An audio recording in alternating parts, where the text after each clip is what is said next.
So I'd like to know if there are any questions. Rod Rosenstein, he is the assistant, he's the assistant attorney general that appointed Mueller to investigate the president. And the reason that happened, it was really a total disaster. President Trump appointed Jeff Sessions as the attorney general. And then Jeff Sessions, for some reason, recused himself, meaning he would not be involved in any prosecution of anything to do with Russia, because he had had some conversation with a Russian, which technically meant that his prosecution could be prejudiced. So he did the honorable thing, and his assistant happened to be a Democrat, who then took over the case, who appointed Mueller, another Democrat, to try and hang President Trump. It was just a crazy thing that happened. In President Trump's own administration, the Democrats are prosecuting him, trying to bring him down. But that's what happened. And President Trump was very upset with Jeff Sessions. He said he never would have appointed him if he knew he was going to recuse himself. So these Democrats, they're just absolutely vicious, and they attacked Jeff Sessions, and that was what he did, and this is the result of it. And he had warned President Trump, if you fire Mueller, the Democrats have threatened him. They're just like a pack of dogs closing in on President Trump, but they have not been able to take him down, and they will not be able to take him down because he is a righteous man for the purposes of the presidency. He's a flawed human being, but his motives towards the country are righteous, and God has chosen him, and our military leaders have chosen him to save the Constitution and the Bill of Rights, and thus save the country. So the name of Mr. Steele was Christopher Steele. He was a paid FBI agent, a foreign agent, who was paid by the FBI, who got someone to write this dossier saying that President Salacious, in case you don't know what salacious means, it means sexually tantalizing. So they accused him of some serious ungodly sexual acts, all of which were untrue. The whole dossier was proven to be untrue, and Christopher Steele was paid by a United States law firm, and who Hillary gave the money to. They launder the money. Hillary paid the law firm hired Christopher Steele hired somebody else, and so those are the only names that I can think of right now. Also, Michael Horowitz, he is an inspector general who, I believe it was Jeff Sessions appointed him when he first took office to investigate the situation. So Michael Horowitz, the inspector general, I shouldn't even say on President Trump's side, on the side of righteousness, on the side of nationalism. So there is a civil war going on in this country. It's been mostly bloodless, although there has been some blood, but it's covered up. They don't tell the people what's going on. And the whole tide turned when President Trump raided the Langley, which is CIA headquarters. And I don't know if you picked it up or not, so I'd like to share it with you.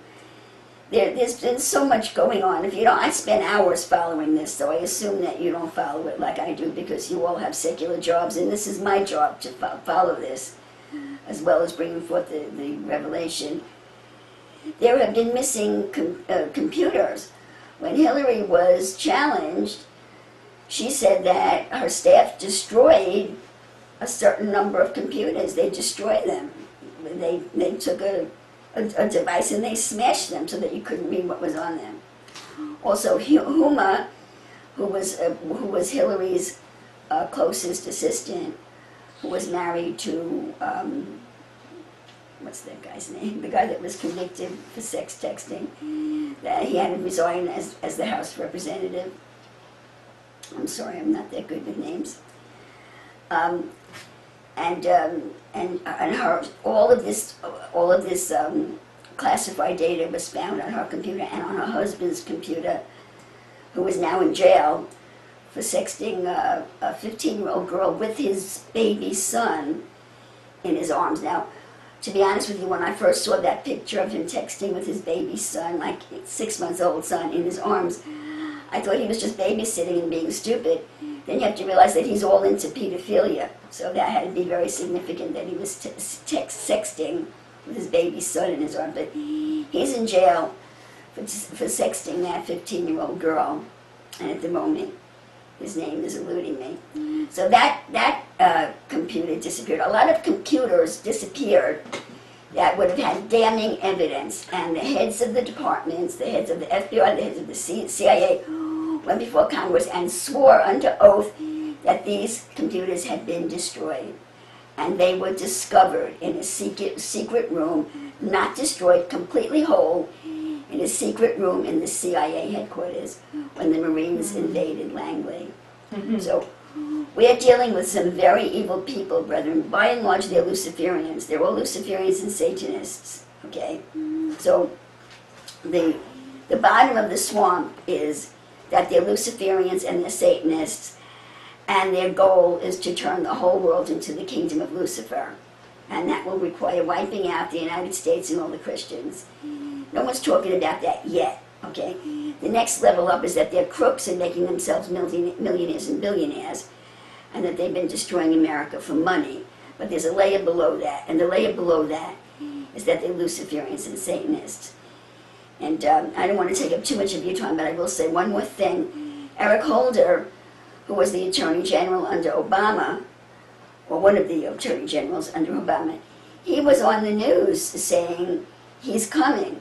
And if you heard some commentators, they were offended, thinking he meant Obama, that Obama was coming back. Trump was already in office. And Eric Holder, who's no longer in office, is saying he's coming. So some commentators were saying, isn't that crazy? He's saying Obama is coming after his office is over. He didn't mean Obama. He meant Lucifer. He meant Lucifer. That was a public statement. Lucifer is coming. That is the bottom line of these people. They're Luciferians. And the money comes next. Okay? So that's what has not only been threatening our country, but almost decimated it. This was a last-ditch effort. I do not doubt that if Trump was not elected, that the military heroes in our nation would have turned into a hot civil war. They would have, and all of the veterans that could have been gathered together, there would have been a hot civil war. They would not have let these people take over the nation. But God was with us, and He's going to do it through legal channels without destroying the nation or the people. So, can I answer any questions for anybody? Rose said Anthony Weiner? Anthony Weiner, yes, thank you. Anthony Weiner was the guy with who's in jail, who was sexting with his infant son in his arms. Yeah. And also about the FISA court, I think I mentioned that to you. That the dossier was the grounds by which they got a warrant from the FISA court, which let them surveil or spy on President Trump. They were doing everything to set him up, and they haven't been able to set him up. They haven't been able to execute him. He's being called the George Washington of the Second Civil War, and God has raised him up. So he will survive, but he needs our prayers, and we will survive. It's going to be very interesting to see how things play out and what this nation is like after it's over. And in the midst of it somewhere, there has to be a big spiritual revival, in the midst of it somewhere. And I don't really understand at what point the spiritual revival will be factored in. And maybe it's coming in 2018, I don't know. But the church is a disgrace. And we could have never come to this place if the church was doing its job. The bottom line is the church sold out to the federal government, to the 501c3. They believed they couldn't, to be tax exempt. They gave up their right to political speech. And they let the country die. We're on a gap. We are as a country, at the point that Trump took office, we were like lying on the Jericho road waiting for Jesus to pick us up half dead or 3/4 dead. Yeah. So, can I answer any questions for anybody? Things are very serious, and everybody knows these people, my own niece, my own family, they don't have a clue. Oh, this could never happen in America, and they're just floating through life with no responsibility. But those of us who are awake, we have a responsibility to pray about these things, to educate ourselves, and to pray. Okay, so it was deep, you know, it required a lot of your attention. So we're going to take a full 10 minutes from now, okay, to try and get your head together. And let me give you the name of the next one. I can tell you that right now. Let me see. Okay. Hello, tubers. Welcome to the show. Yeah, that's it.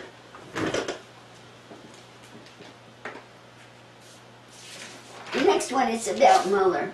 I'll give you the exact name. Well, I don't have it right here, but it's about Mueller. I think it may just be called Mueller.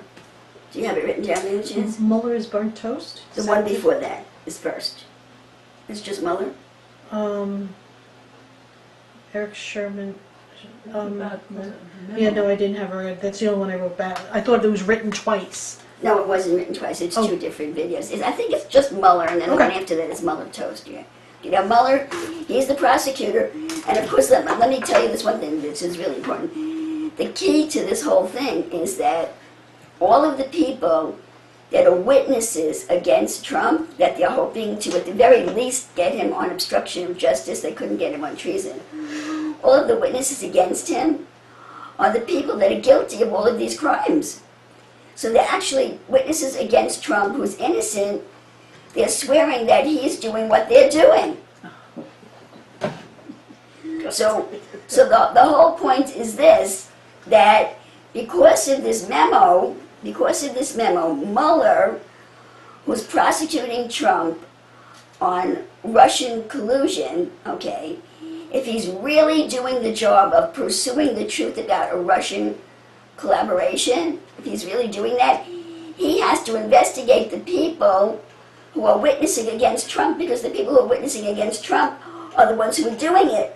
So if Mueller was actually following the dots, he would come to the people that are the witnesses against Trump.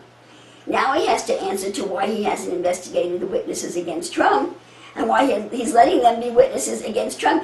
It's like a joke. You know, this is what they think of the American people. This is what they think of us, that we're total fools, but we're not. Especially those of us that serve the Lord Jesus Christ. But none of us are fools. Just give us the truth. This is the faith that the founders had in America. You don't have to be a rocket scientist. Give honest people the truth, especially people that believe in God, but give honest people the truth, and they will come up with the right answer, with the right choice. They will. And I believe that. I have faith in humanity. I have faith in the citizenry of America. Stop your mind control. Give people the truth, and they will come up with the right choice, with the godly choice. And in Jesus' name, may the propaganda be disbanded, and may the American people receive the truth, and may they stand up to what American patriots for all these years have believed they're capable of, finding the truth, finding the right answer based upon the truth. In Jesus' name, that's my prayer for them.